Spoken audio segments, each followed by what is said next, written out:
కడప జిల్లా వేంపల్లిలో వరుస చోరీలకు పాల్పడుతున్న ఇద్దరు దొంగలను వేంపల్లి పోలీసులు పట్టుకున్నారు.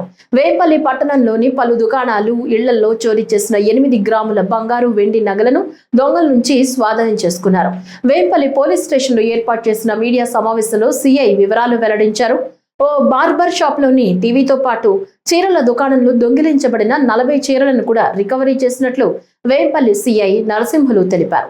ఎవరైనా ఇళ్లకు తాళాలు వేసి ఊరు వెళ్లే సమయంలో పోలీసులకు సమాచారం ఇవ్వాలని వేంపల్లి సీఐ నరసింహులు సూచించారు.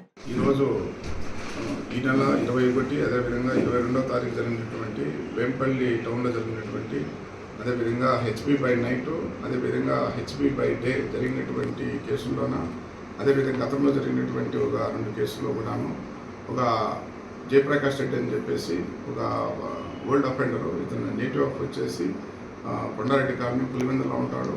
సో ఇతన్ని గతంలో కూడా ఇతని మీద 2017 నుంచి కూడా కేసెస్ గలవు.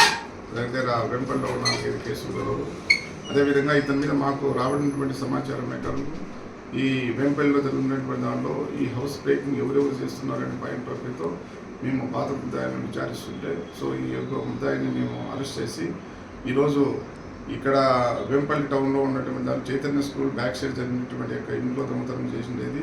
అదేవిధంగా రెడ్డి కాలనీ జరిగినటువంటి దాంట్లో డే టైం జరిగినటువంటి దాంట్లో కూడా ముద్దాయి నేరాన్ని అంగీకరించడం జరిగింది. అదేవిధంగా గతంలో చేసినటువంటి దాంట్లో ఒక శారీ సెంటర్లో బార్బర్ షాప్లో కూడా చేసినటువంటి దాంట్లో కూడా ఈ ప్రాపర్టీ కూడా రికవర్ చేయడం జరిగింది. సో ముఖ్యంగా ప్రజలకు ముఖ్యమైన గమనిక, పోలీసు వారు ప్రాపర్టీ యొక్క అఫెన్సెస్ నిర్మూలించడానికి ఎప్పుడు సిద్ధంగా ఉంటారు. ప్రజలు ఎవరైనా వేరే ఈ స్కూల్స్ వలన చాలామంది వేంపల్లి టౌన్లో హౌసెస్ తీసుకొని ఉంటారు.